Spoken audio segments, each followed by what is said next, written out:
Joins me on the line. Gcobani, good afternoon to you. Good afternoon to you, Paul. How are you doing? I'm great, thanks. I'm very keen to hear what your reaction is to the news of Heyneke's resignation.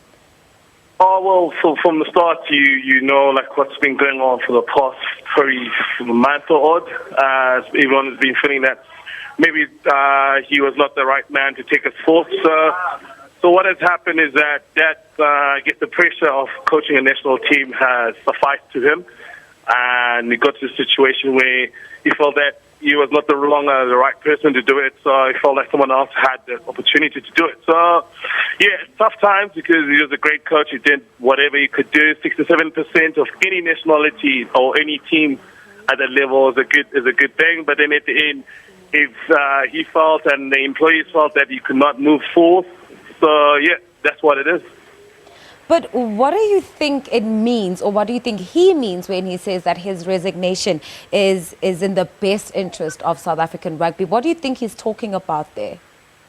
I guess one thing that you will actually admire and take to cognizance is the fact that if that's his mentality and that's his mantra in terms that the country comes first before the individual, you don't want to be in a place where no one wants you to be in, or you're feeling the pressure that you can't be at your best when you have to deliver the job.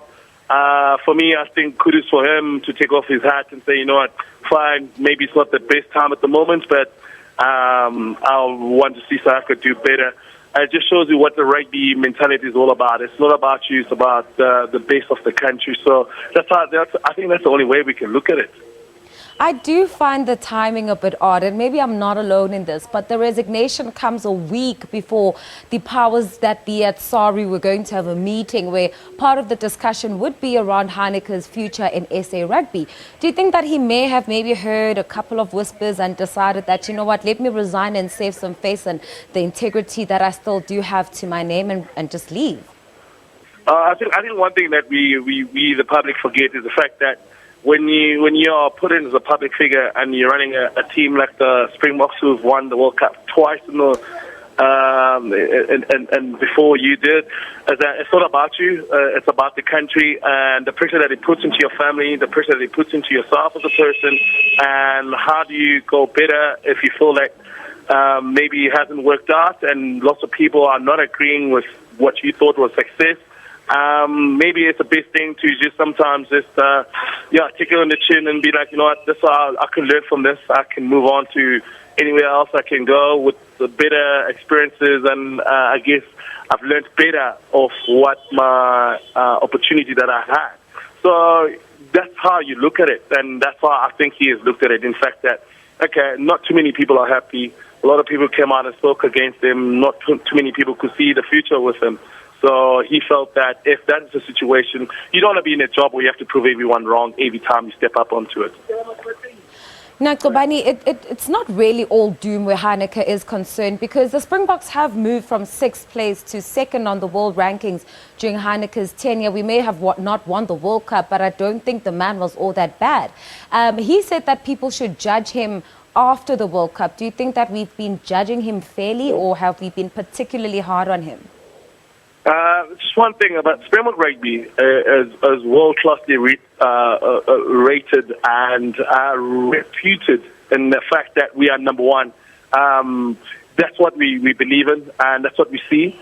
I don't think that himself, you want to come third in the world. As a man that he is and the integrity that he has, he's won the Super Rugby, he's become the best team in terms of interprovincial with the Bulls for a good 3 or 4 years, and being the best coach in South Africa for a few years when he won the Currie Cup. So I think that at the end, that has to come to his conscious, the fact that he went for this, said after 4 years, I want to be the best team in the world. I want people to follow us. I want people to see our trends. And that hasn't happened. And at the end, that's how it falls. And at the end, he has to be that, ambitious about his living, ambitious about how he is as a coach, and he's never met up to his own expectations because of the players and the caliber that he has.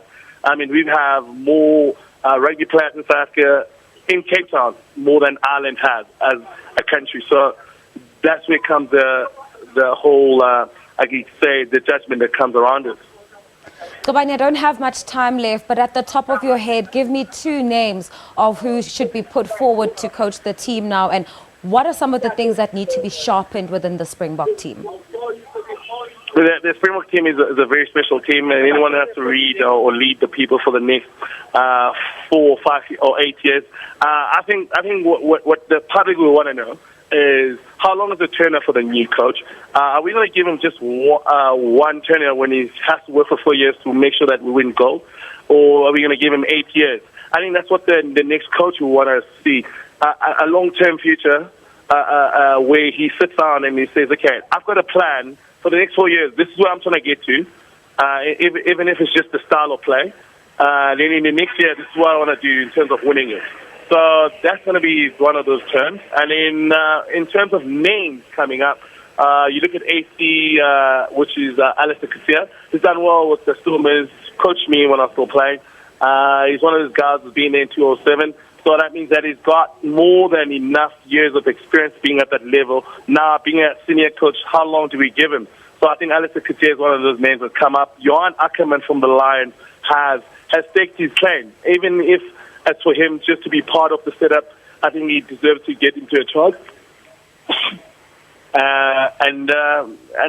That's what it's all about. I think those 2 names have put up their hands, and they're willing candidates that could take us forward. Lovely. Gcobani Bobo, thank you so much for joining me on News Today. We're talking about rugby, Heyneke Meyer's resignation, and who should be in next to fill those shoes. Now, details are